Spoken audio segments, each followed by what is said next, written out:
yang duduknya masih berdekatan, sesuaikan dengan luas ruangan. Disesuaikan dengan luasnya ruangan. Yang tengah masih terlalu longgar, maka diisi bapak-bapak laki-laki yang bermasalah. Nah, depan sini diisi, jangan terlalu bergerombol. Tetap kita berharap pandemi ini berlalu, namun sampai sekarang belum dikatakan bebas, sehingga kita tetap protokol kesehatan harus dilaksanakan.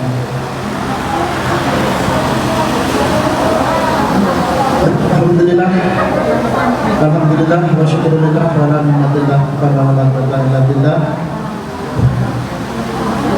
Wassalatu wassalamu ala Rasulillah pada Nabi Muhammad yang terhormat Kepala Rumah Sakit Letkol KKN Dr. Mahmudi Besar Semata Magister Kesehatan, yang saya hormati Mayor Santo, yang saya hormati Mayor Warta,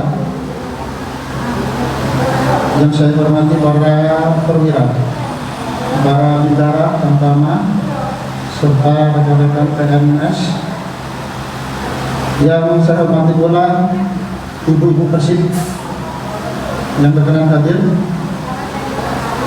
Walaupun yang sangat kita hormati juga adalah Ustadz Syafiq Riza Basalamah, yang mana di tengah-tengah jadwal beliau yang padat, beliau masih berkenan untuk menyempatkan hadir di rumah sakit kita, semata-mata ingin memberikan pemahaman, penyegaran, nasihat-nasihat kepada kita semuanya, sehingga kita dalam menjalani kehidupan bisa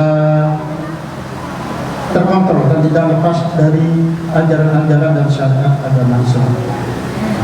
Salawat dan salam kita haturkan ke junjungan kita Nabi besar Muhammad sallallahu alaihi wasallam, manusia paling agung, manusia paling sempurna, yang telah mengatakan kita dari zaman jahiliyah menuju zaman yang terang dengan pengetahuan, yang kita harapkan syafaatnya kelak di hari kiamat. Amin amin ya rabbal alamin. Bapak Ibu semuanya yang hadir, kita sangat-sangat bersyukur sehingga atas izin dari Allah kita semuanya diperkenankan hadir di aula Dr. Subandi Rumah Sakit Baladika Husada dalam rangka peringatan Maulid Nabi besar Muhammad sallallahu alaihi wasallam, dan sekaligus tasyakuran hari ulang tahun kesehatan Angkatan Darat yang ke-76. Untuk tertib acara pada kegiatan siang hari ini, kita diawali tadi dengan sholat zuhur berjamaah. Selanjutnya kita menyesuaikan dengan jadwal beliau yang padat, jadi langsung setelah sholat ini kita lanjutkan dengan tausiah dari Ustadz Syafiq Riza Basalamah. Nanti dilanjutkan dengan doa. Setelah doa nanti dilanjutkan dengan ramah tamah. Berhubung beliau masih ditunggu di tempat lain untuk agenda yang lain, namun dalam acara ramah tamah Bapak Ibu yang menjadi anggota rumah sakit dimohon tetap di tempat, karena setelah acara ramah tamah akan dilanjutkan dengan kita bacaan surat Yasin. Selanjutnya dalam rangka Maulid Nabi kita membaca dibangun Mahalul Qiyam, dilanjutkan dengan penutup.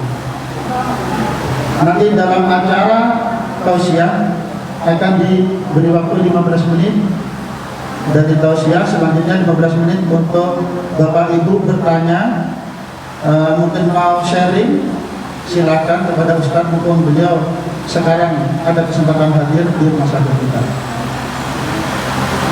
Untuk selanjutnya kita memberikan kesempatan sepenuhnya kepada Ustadz Syafiq Riza Basalamah. Waktu kami silakan.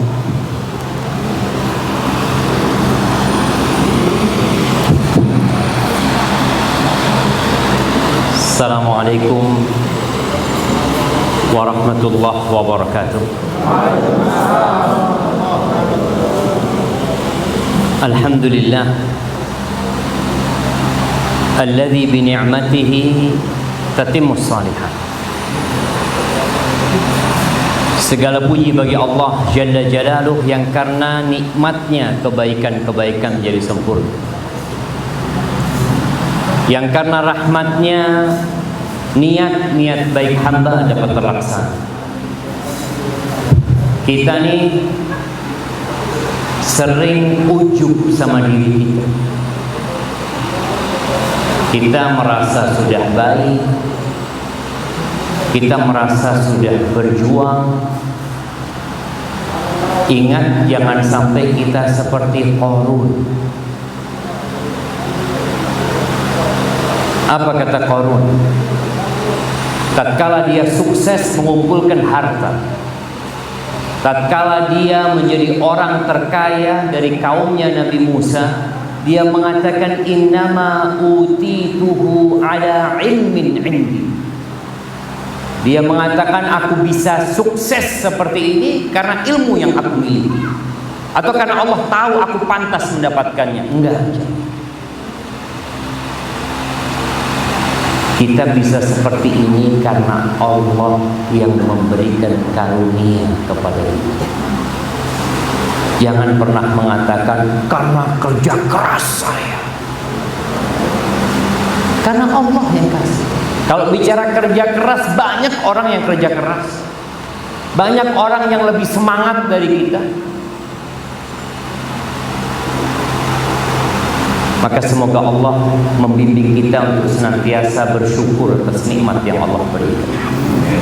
Allahumma shalli wa sallim wa zid wa barik wa an'im ala sayyidina wa maulana Muhammad wa ala alihi wa ashabihi ajma'in. Ya Allah, semoga salawat, salam, berkah dan nikmat senantiasa Engkau curahkan untuk hamba kekasih-Mu, untuk baginda Nabi kita Muhammad alaihi salatu wassalam, yang kita semua mengaku pengikut Nabi SAW.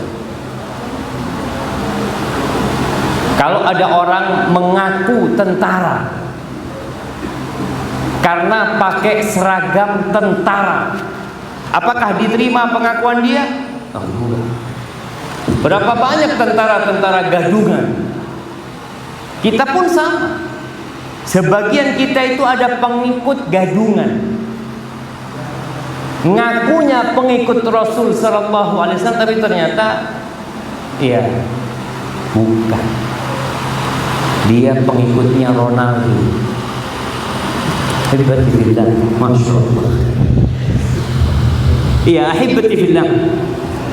Semoga salat bersambung untuk keluarga Nabi alaihi salatu wassalam, untuk istri-istri Nabi.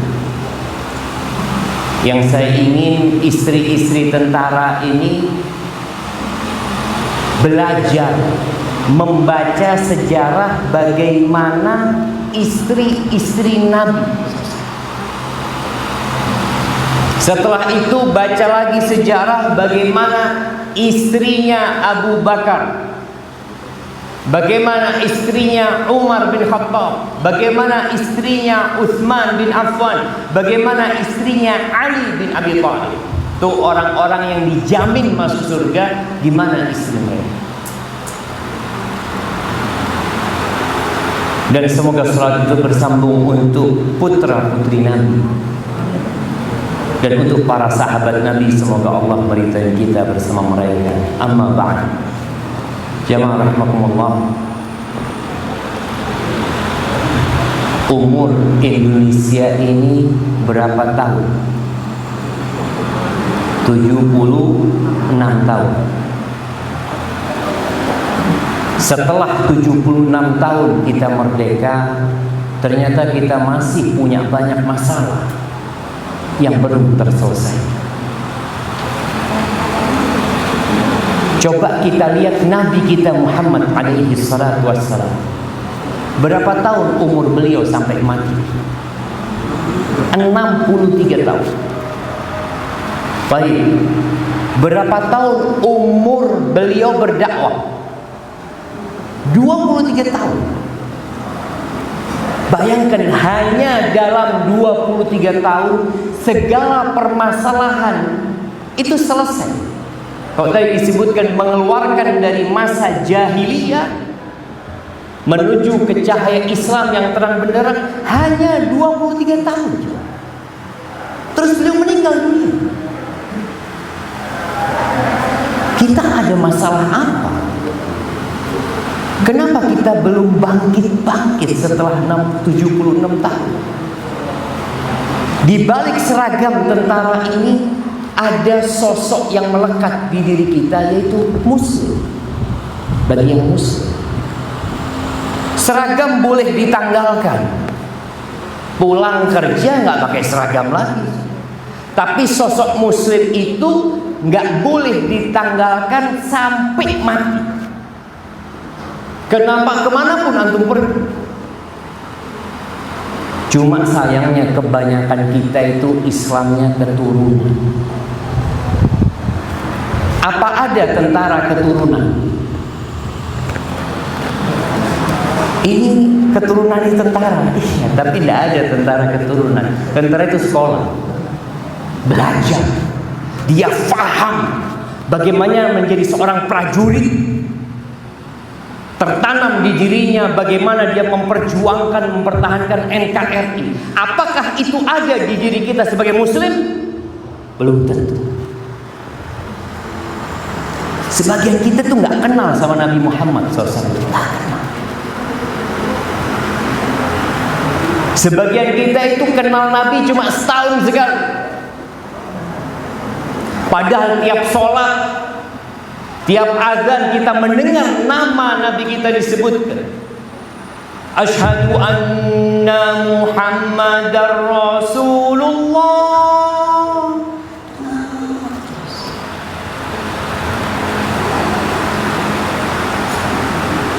Maka kita melihat banyak muslim yang belum mencontoh Nabi Muhammad SAW, yang cuma tadi ngaku-ngaku pengikut Nabi SAW.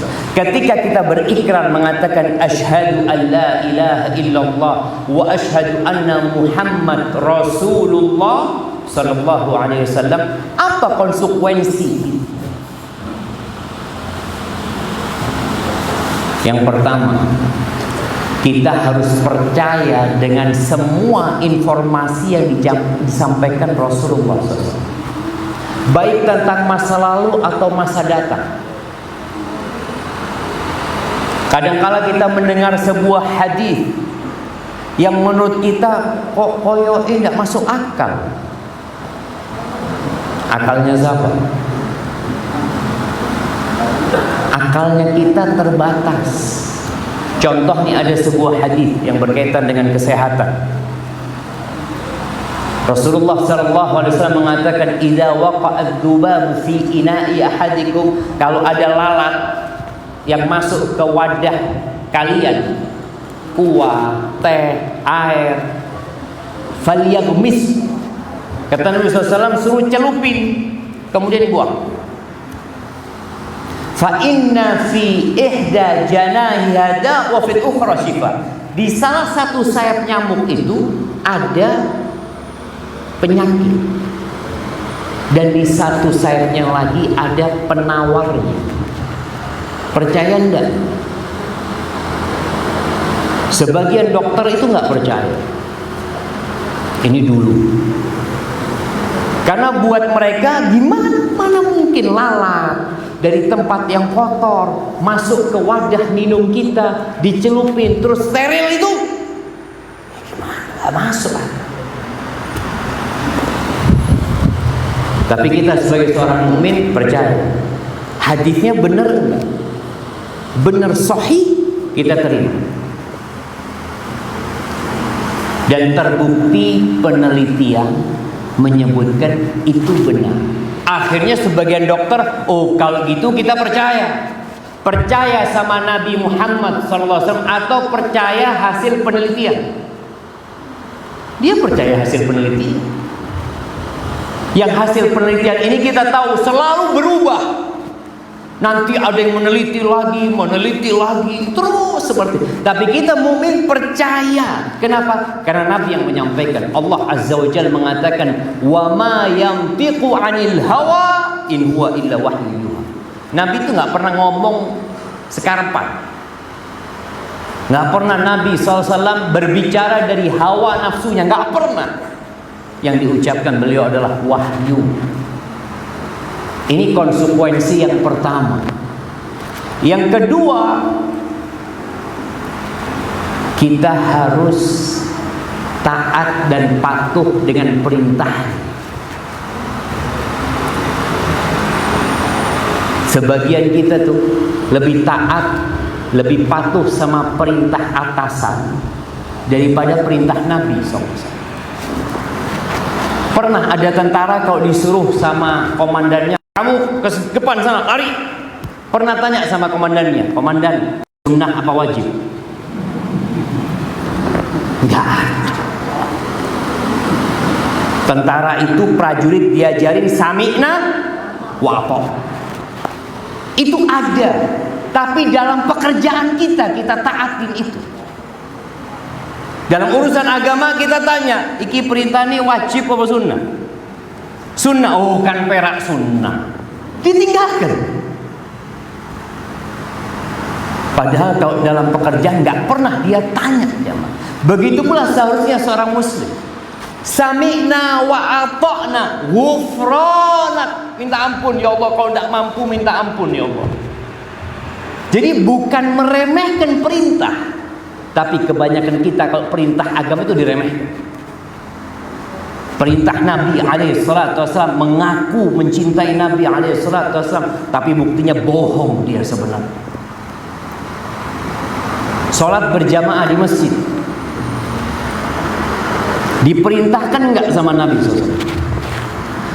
Jamaah, Nabi memerintahkan apa tidak sholat berjamaah buat yang laki-laki? Perintahkan.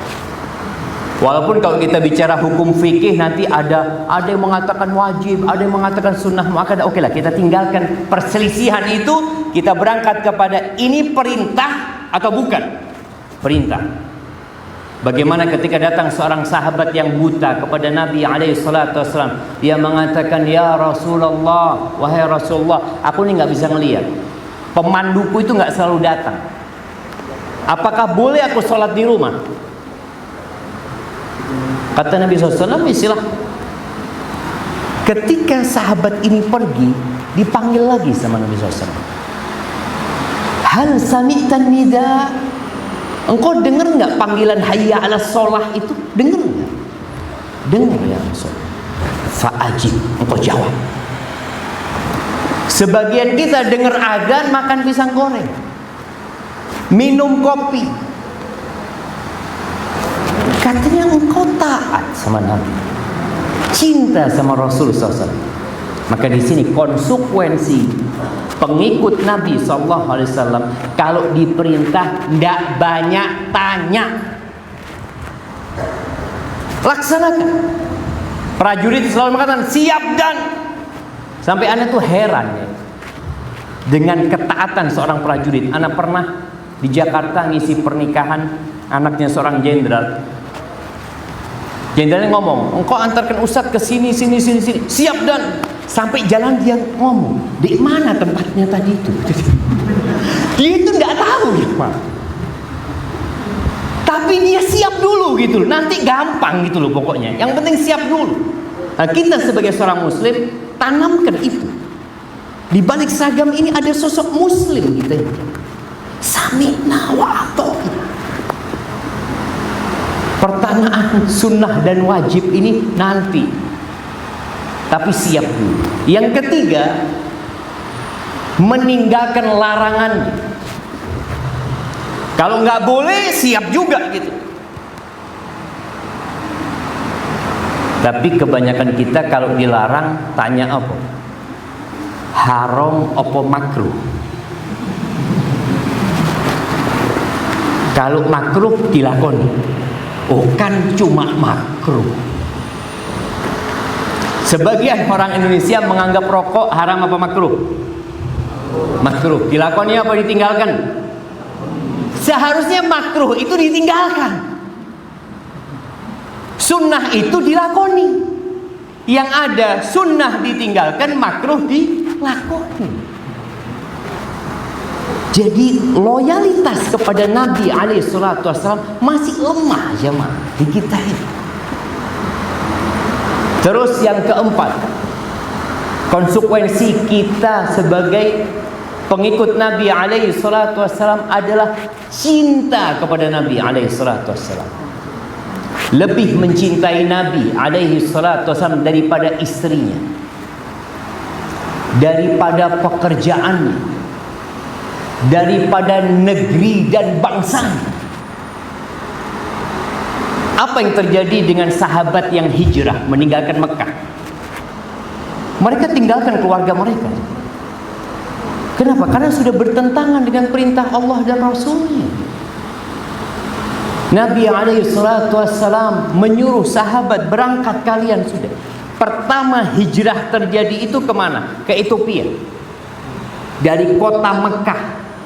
Kita tahu di muka bumi ini tidak ada negeri yang lebih dicintai Allah daripada Mekah. Nggak ada. Tapi karena kondisinya tidak kondusif, beribadah tidak nyaman, gangguan terus diberikan oleh orang-orang musyrikin, maka sahabat hijrah ke Habasyah. Apa yang ditinggalkan ketika hijrah? Semua. Orang tua ditinggalkan, rumah ditinggalkan, kerjaan usaha ditinggalkan. Terus di sana ngapain? Wallahu a'lam. Mereka nggak tahu mau ngapain di Habasyah. Sebagian sahabat yang hijrah meninggalkan Mekah ke Madinah. Sampai Madinah sudah ada pekerjaan? Belum ada. Sudah ada rumah? Nggak punya rumah.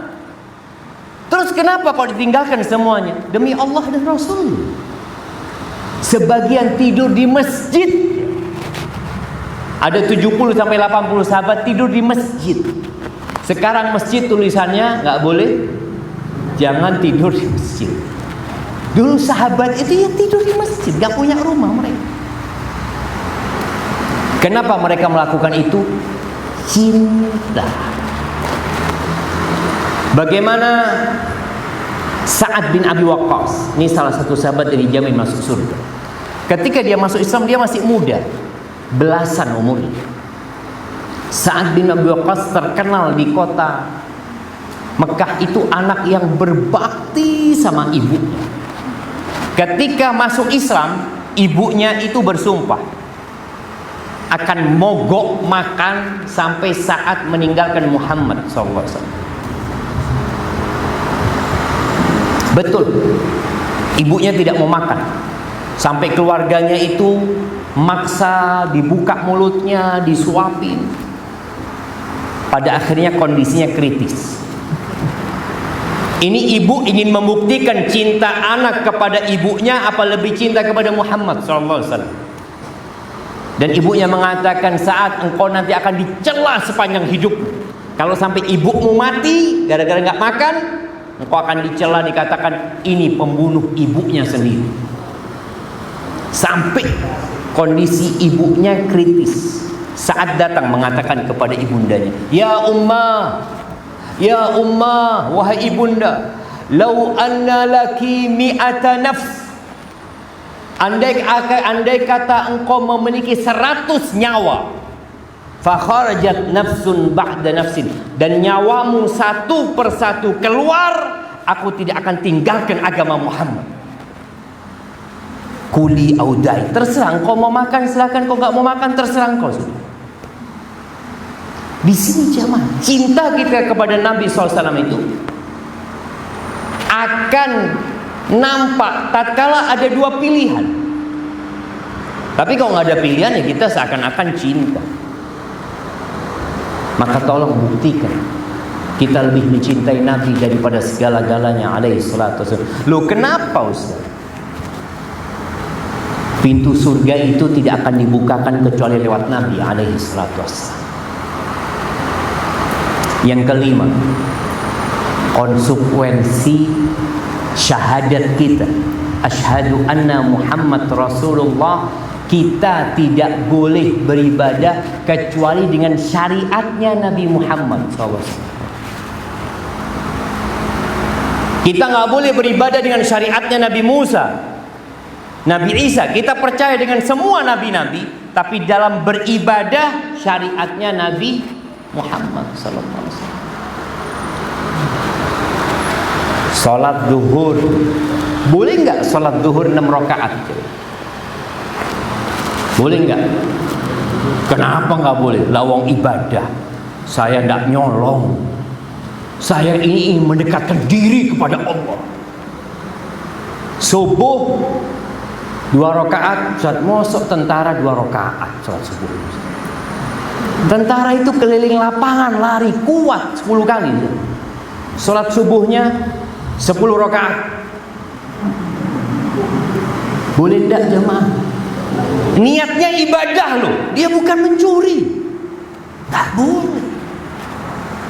Artinya kita nggak boleh bikin ibadah semau kita. Loh kan baik Ustaz. Ibadah itu akan diterima dengan 2 syarat. Yang pertama ikhlas, yang kedua sesuai dengan ajarannya Nabi Muhammad SAW. Allahumma salli wa sallim. Puasa Ramadan, orang-orang puasa 30 hari Ustaz, karena mereka bukan tentara. Tentara 60 hari. Ini perintah atasan. Tidak boleh jam. Artinya dalam beribadah kepada Allah, kita harus mengikuti caranya Nabi Muhammad SAW. Bagaimana beliau beribadah? Seperti itu kita mengikuti. Semua itu tidak akan bisa dilakukan kecuali kita belajar tentang Islam. SD berapa jam kita belajar Islam? Berapa jam jemaah? 2 apa 3? 2. Baik. SMP 2 jam. SMA 2 jam. Kuliah 2 SKS semester pertama. Setelah itu nggak ketemu lagi sama Islam. Nggak ketemu lagi. Padahal kita ini punya moto di negeri kita, memang belum jalan. Kita itu ingin iptek dan imtak, kan harus sejalan gitu. Ilmu dan teknologi, iman dan ketakwaan harus seimbang tuh, sehingga kita dapat menciptakan sarjana-sarjana.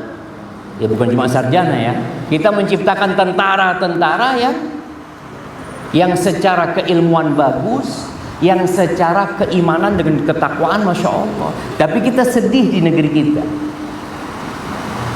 Kenapa? Penjara suka miskin itu isinya siapa? Katanya Mahfud MD 86% itu lulusan S1. Kenapa? Dan rata-ratanya muslim bisa. Kita sedih gitu.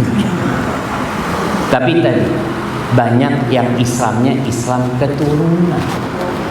Memang ketika dia kuliah, dia nggak belajar Islam itu. Kita tidak perlu menyalahkan. Gimana Ustaz? Memang seperti ini. Enggak. Muslim itu selalu optimis. Kalau nggak dapat di bangku kuliah, kita cari di masjid. Nggak dapat di sekolahan, kita cari di musola. Cari. Karena talabul ilmi faridatun ala kulli muslim. Menuntut ilmu itu kewajiban buat setiap muslim, bukan sunnah. Menuntut ilmu agama itu bukan sunnah jemaah. Belajar matematika nggak wajib. Wajib nggak belajar matematika? Tapi kalau nggak tahu fulus bahaya Ustaz. Iyalah, belajar tentang uang tidak apa-apa. Tapi belajar matematika, bahasa Inggris, ekonomi itu nggak wajib. Tapi belajar agama kita, khususnya tentang Allah. Kita bakal ditanya di kuburan, man rabbuk? Jawab. Jawabnya bukan dengan hafalan, tapi jawabnya dengan keyakinan. Karena ada yang ditanya di kuburan, man rabbuk? Kata Nabi SAW, dia mengatakan, sami'tun nas yaquluna faqultu. Jawaban dia apa? Aku mendengar orang-orang mengatakan Tuhannya Allah, aku juga mengatakan Allah. Aku mendengar orang-orang mengatakan agamanya Islam, ya aku juga Islam. Aku mendengar orang-orang mengatakan nabinya Muhammad, dan aku mengatakan nabiku Muhammad sallallahu alaihi wasallam, karena orang ngomong kayak gitu, bukan keyakinan. Maka ahibati fillah, nasihat ana bagaimana kita semua belajar Islam sehingga kita bisa meniti jalan Rasulullah sallallahu alaihi wasallam sampai masuk surga beliau. Itu mungkin dapat ana sampaikan, kurang lebihnya mohon maaf. Kayaknya waktunya udah habis ya, Ma, buat tanya jawab ini. Masih diberi kesempatan? Masih 10 menit kalau gitu. Nah, fadhal.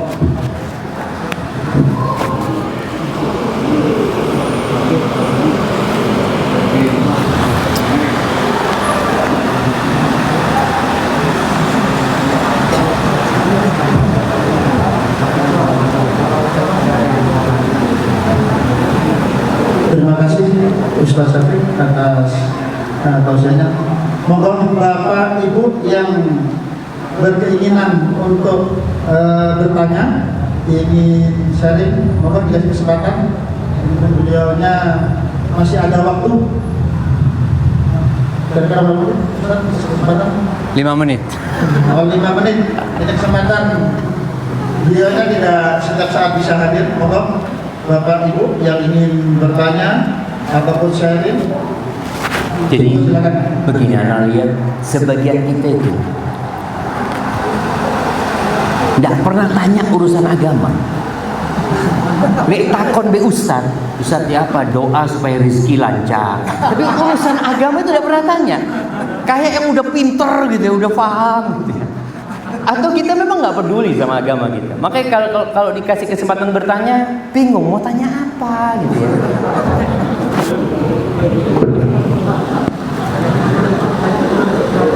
Oh, itu ada yang tanya akhirnya. Oke, silakan Ibu. Ya, kayaknya ini mulai dari ibu-ibu, nanti bapak-bapaknya monggo dikasih waktu habis ini. Assalamualaikum Ustaz. Waalaikumsalam warahmatullahi wabarakatuh. Ustaz, bagaimana kebetulan anak saya tiga-tiganya laki-laki. Masya Allah. Dan insya Allah doanya kami ingin juga menjadi pemimpin masa depan. Apa yang harus kami lakukan Ustaz sebagai orang tua? Terima kasih. Masya Allah. Ya, sebuah keinginan yang luhur ya, dari orang tua, karena memang ana lihat tugasnya seorang ibu itu mempersiapkan generasi masa depan. Al-ummu madrasah. Sebelum anak itu sekolah SD, SMP, SMA, sekolahnya di mana? Sama ibu. Maka kalau ibu ingin anak-anak itu jadi pemimpin, siapkan sekolahan di rumah dulu buat anak-anak itu. Sosok ibu harus hadir, menanamkan di diri anak-anaknya 3 pertanyaan. Man rabbuk? Siapa Tuhanmu? Apa agamamu? Dan siapa nabimu? Tanamkan di diri anak. Kemudian yang kedua, ajarkan kepada dia sholat sejak umur 7 tahun. Perintahkan. Karena Nabi SAW mengatakan, muru auladakum bis sholat. Suruh anak kalian sholat sejak umur 7 tahun.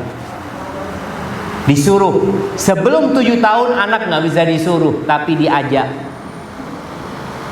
Artinya kalau disuruh itu dia sudah jalan sendiri. Anak laki-laki usahakan ketika dengar azan dikumandangkan, nak berangkat nak. Ada panggilan. Subhanallah, anak pernah melihat anak seorang ustaz. Bapaknya lagi keluar kota berdakwah.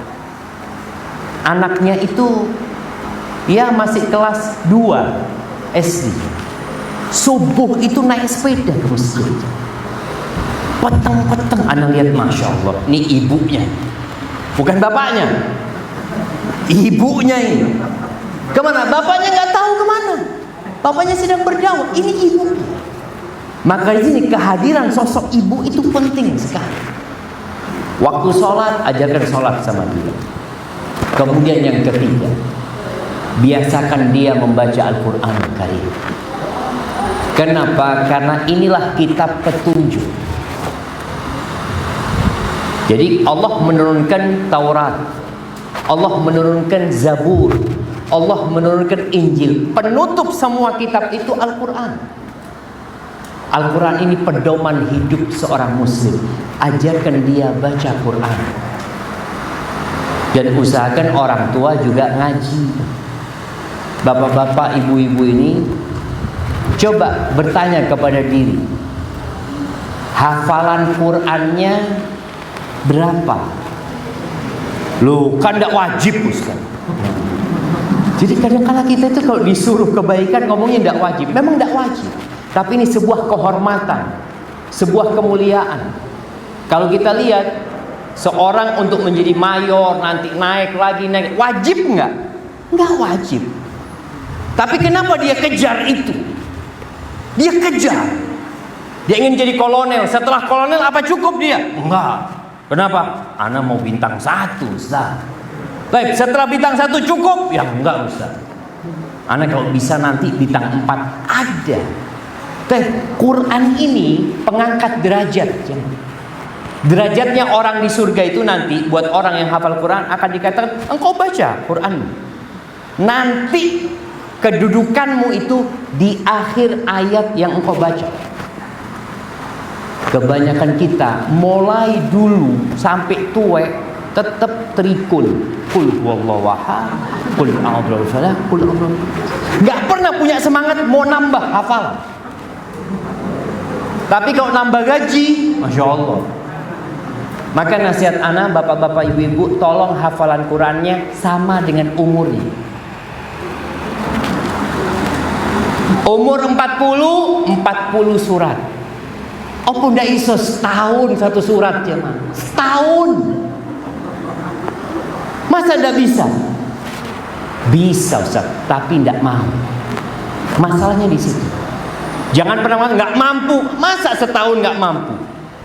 Wadduha nggak mampu dihafalkan setahun, kok setahun seminggu hafal jemaah. Subhanallah, ana punya kenalan seorang jenderal bintang 1. Dia mantan Kasdam Balikpapan. Dia itu berusaha ngafalkan.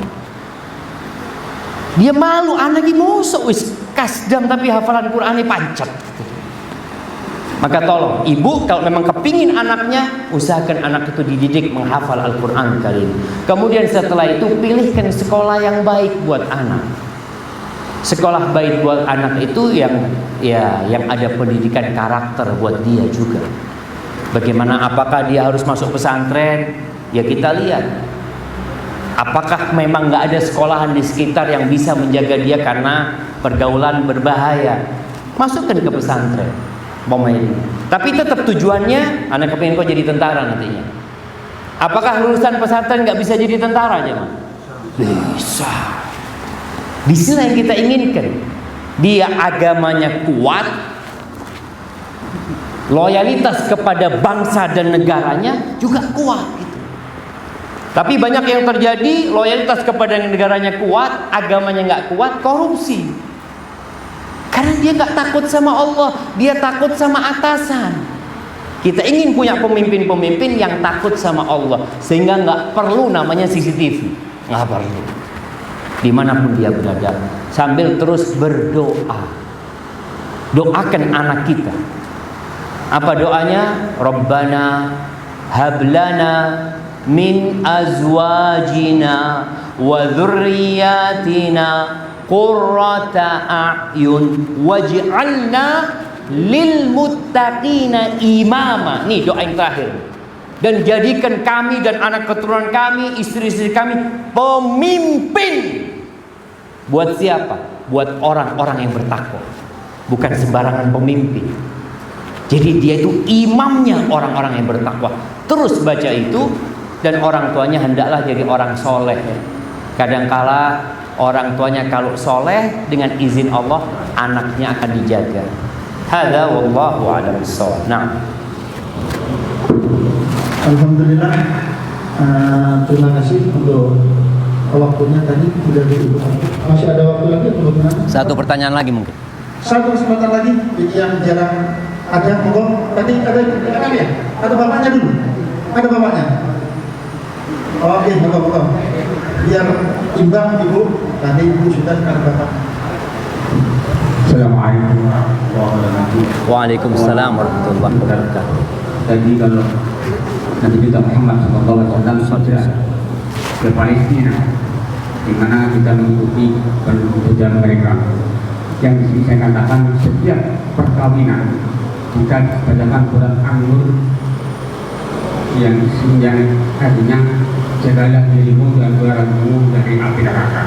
Di sini saya katakan, mohon maaf, sejauh mana seorang ibu terhadap suami dan suami terhadap ibu. Terima kasih. Masya Allah, Masya Allah, Masya Allah. Barakallahu fiik. Subhanallah jemaah. Ini pertanyaan yang menarik sekali, karena banyak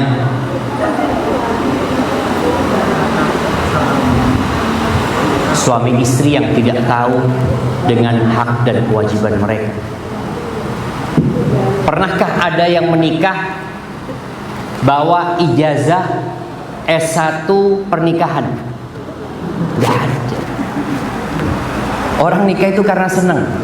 Padahal ngelamar kerja itu bawa ijazah. Kita cuma mau kerja jadi resepsionis itu bawa ijazah aja, Mas. Melamar anaknya orang nggak bawa ijazah. Sejauh mana tadi yang disebutkan firman Allah di surat At-Taghabun ayat 6. Allah mengatakan, ya ayyuhalladzina amanu qu anfusakum wa ahlikum nara. Wahai orang-orang beriman, jagalah diri kalian dan keluarga kalian dari api neraka. Camkan ini. Jadi tugas terbesar seorang suami itu bukan ngasih makan istrinya. Bukan. Tugas terbesar seorang suami menyelamatkan istrinya dari api neraka. Karena kita semua akan lewat neraka. Tidak ada satupun manusia yang masuk surga kecuali lewat neraka. Ada sirat yang berada di atas neraka Jahannam. Maka tugas terbesar seorang suami bagaimana dia ngajarin istrinya cara lewat sirat bisa masuk surga.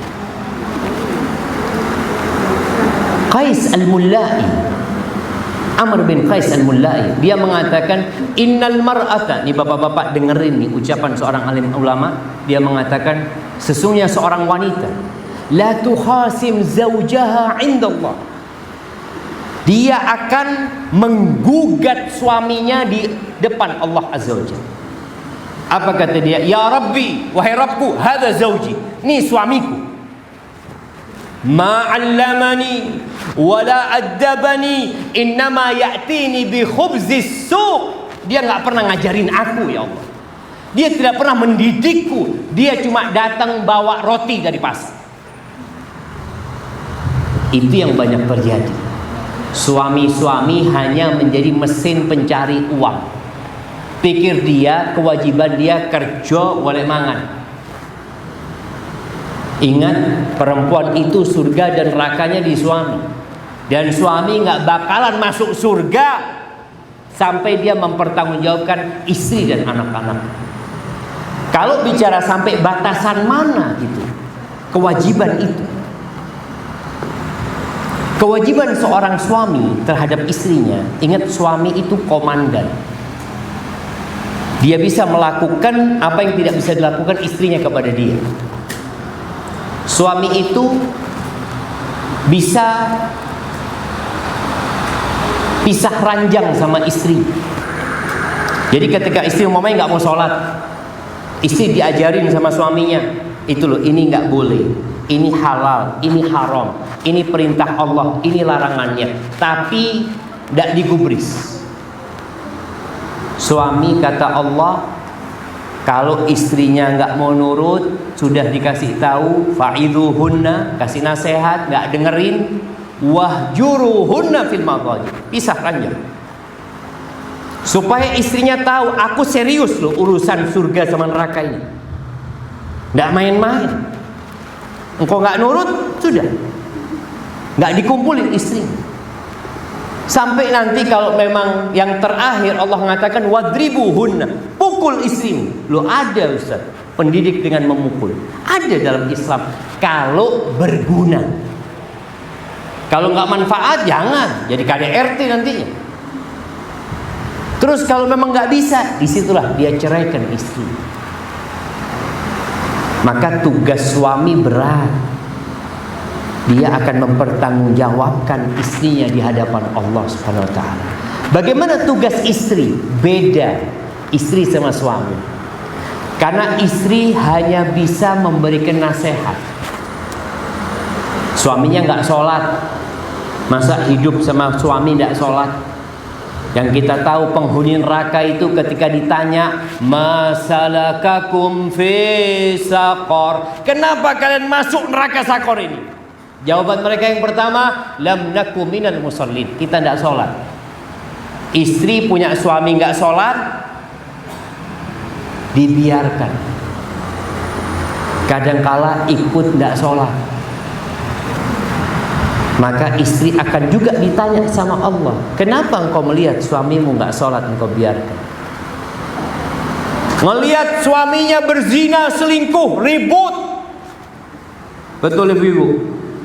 Suaminya nggak sholat biasa, suaminya selingkuh, luar biasa. Kalau saya mau bertanya kepada ibu-ibu, lebih besar mana dosa berzina sama dosa meninggalkan sholat? Lebih besar mana? Dosa itu bertingkat-tingkat. Lebih besar mana dosa suami berzina sama suami tidak sholat? Ibu-ibu, zina apa sholat? Meninggalkan sholat. Meninggalkan sholat ini rukun Islam tuh. Sampai sebagian ulama berpendapat kalau seorang muslim nggak sholat itu kalau mati nggak perlu disolatin. Loh ya apa kita suruh nyolatin, lalu dia hidup nggak sholat? Maksud wis mati kita suruh nyolatin dia? Hidup nggak pernah ke masjid, wis mati kita suruh gotong na masjid? Loh ini urip nggak na masjid? Itu pendapat madhab Hambali, kalau orang muslim nggak sholat, kalau mati nggak usah dimandikan, nggak udah sholatin, jangan dikuburkan di kuburan orang Islam, jangan. Bikinkan jurang sudah, masukkan sana. Tapi kita lihat kadang-kala wanita itu ribut kalau suaminya selingkuh, tapi suaminya nggak sholat, dia biasa. Padahal inilah yang menyebabkan dia berzina. Sholat itu mencegah dari perbuatan keji dan mungkar. Gara-gara tidak sholat ini akhirnya kemungkarannya kemana-mana. Maka istri mau tidak mau dia tetap memberi nasihat kepada suaminya. Ketika mentok, istri tidak bisa menceraikan suami.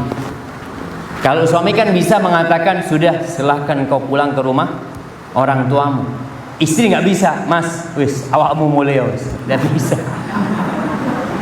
Karena suaminya yang punya hak cerai itu suami. Istri bisa menggugat suaminya. Iya.